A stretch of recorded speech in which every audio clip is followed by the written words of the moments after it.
जय श्री राम। जय माँ बगलामुखी भक्तों। मध्यरात्रि की बेला लगभग 2:15-2:30 बजे का टाइम हो रहा है। भगवती के इस पावन पवित्र दिव्य दरबार में, यूं तो ये दरबार सच्चा दरबार है। यहाँ पर किसी भी प्रकार का कोई चमत्कार नहीं होता। यहाँ पर तो भगवती की अखंड कृपा होती है, ठाकुर जी की अखंड कृपा होती है। चमत्कार के चक्कर में तो यहाँ जुड़ना भी नहीं चाहिए और ना ही आना चाहिए। यहाँ पर तो हाँ, यदि आप कृपा के अभिलाषी हैं तो कृपा आपको भरपूर मिलेगी और कृपा से ही सारा कार्य सिद्ध हो जाता है। चमत्कार ठीक इस बल्ब की तरह है जो चमकेगा जब तक इसकी गारंटी लिखी है, उसके बाद इसका कोई ठिकाना नहीं है। तो इसलिए चमत्कार भी ठीक इसी प्रकार है। चमत्कार के लिए नहीं, कृपा के लिए हमसे जुड़िए। माँ भगवती के इस पावन पवित्र दिव्य दरबार में भगवती की अखंड साधना तो चलती रहती है और यूँ ही जब तक सांस भगवती ने लिखे हैं तब तक ये चलती रही। आइए आज कुछ मंत्रों के बारे में जानते हैं। बड़ा मन थोड़ी देर पहले कुछ परेशान था, किसी आक्षेप के बारे में, किसी संतजन पर इसी तरह आक्षेप लगे थे। हमसे बात हुई, हमसे उनका वार्तालाप हुई, बात हुई और उनका निष्कर्ष भी निकलेगा।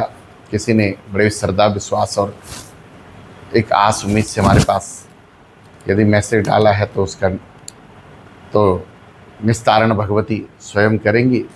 दास तो भगवती का चरणानुरागी है और दास पर भगवती की बड़ी कृपा है, महती कृपा है। माँ भगवती की, बागेश्वर बालाजी की भी बड़ी कृपा है और सभी देवी देवताओं की तो सभी कृपा है। गुरु महाराज का तो पावन सानिध्य में हम जीवन भर रहे हैं। लगभग 48 साल की आयु हमारी हो चुकी है। सारा जीवन अपना संत सेवा और ठाकुर जी की सेवा, माई की सेवा में हमने गुजार दिया है। अभिलाषा एक भगवती के दर्शनों की है, वो इस जन्म में हो, चाहे अगले जन्म में हो, चाहे 7 जन्मों में हो, ये कह नहीं सकते हैं, लेकिन इच्छा है। माँ जेहि जोनि जन्म हूँ कर्म बसते हैं, बगला पद अनुराग हूँ। हे माँ भगवती, जिस जोनि में जन्मूँ आपका ध्यान करूँ, आपका स्मरण करूँ, ऐसी मेरी बड़ी विशेष अभिलाषा है। तो आज इस पावन मध्यरात्रि में माँ भगवती के कुछ ही देर में ब्रह्म मुहूर्त लगने वाला है। तो बड़ा ही सुंदर विचार मन में आया कि हे माँ भगवती, आज आपके इस पावन दिव्य दरबार में भक्तों का लगातार आना जाना। देखो, एक बात बता दूं आपको पहले कि जब कोई बंदा, कोई व्यक्ति तरक्की करता है ना, तो उसकी टांग खींचने वाले बहुत मिलते हैं। उस पर कई प्रकार के आरोप लगते हैं, कई प्रकार की क्रियाएं चलती हैं, कई प्रकार के उस पर किसी प्रकार के नाना प्रकार के उसको दबाने के, उसको डिस्टर्ब करने के लिए जोर दिया जाता है। ये एक धारणा है संसार की। हमें उससे घबराना नहीं चाहिए। घबरा गए तो फिर हार गए। उस पर घबराना नहीं है, दम से उस पर चलना है। साधु का तो कर्म ये होना चाहिए कि यदि हम जिसको पसंद करते हैं या नहीं करते हैं, साधु तो सिर्फ पसंद अपने इष्ट को करता है, जिसका वो आराधन करता है।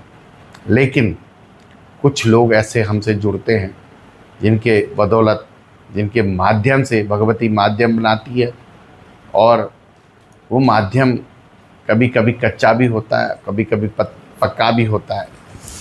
कई लोग आकर यहाँ पर भाव जो है, कुछ लोग तो चमत्कार के लिए जुड़ते हैं। वो सोचते हैं हमारा ये हो जाए, हमारा ये हो जाए, ये हो जाए तो हम ये करेंगे, वो करेंगे।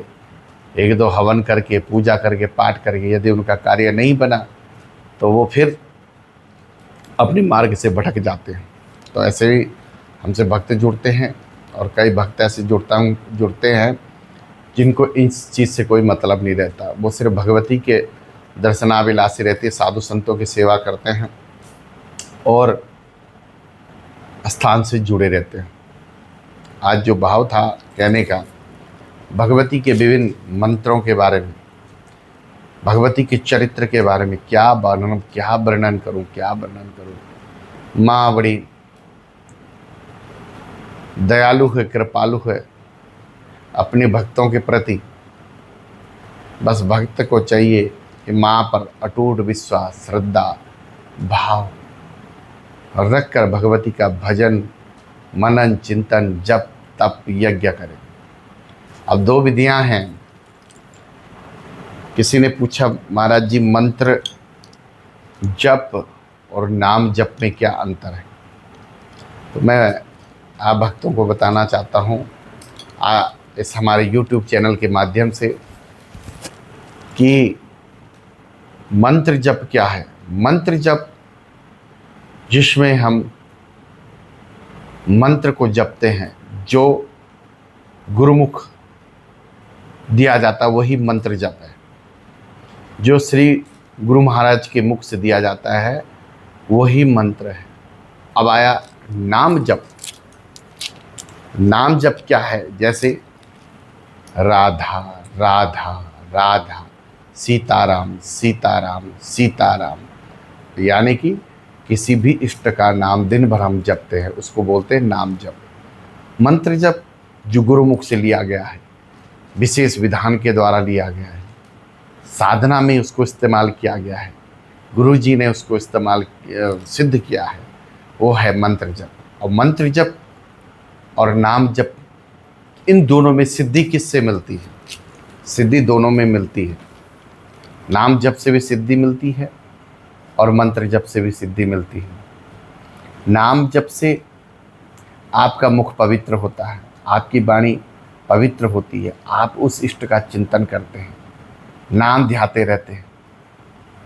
और मंत्र जप से, मंत्र जप का भी विधान है, इसमें भी एक है अजपा जप, एक है वाचिक, एक है मानसिक, एक है उपांशु। 4 विधियां बताई गई हैं। अब इनमें जो सर्वश्रेष्ठ जप है उसको अजपा जप कहते हैं। जपो जपो अजपा जपो। अजपा का मतलब है ना आपके होंठ बड़बड़ाए, ना आपका मुंह हिले, ना आपका जवान लड़खड़ाए, आपका एकदम मौन भाव से भगवान, ये भ्रिकुटी आपका भगवान का दर्शन करें और आप उस मंत्र में लीन हो जो आपको गुरुमुख से दिया गया है। उससे वो सिद्धि मिलती है, अखंड सिद्धि।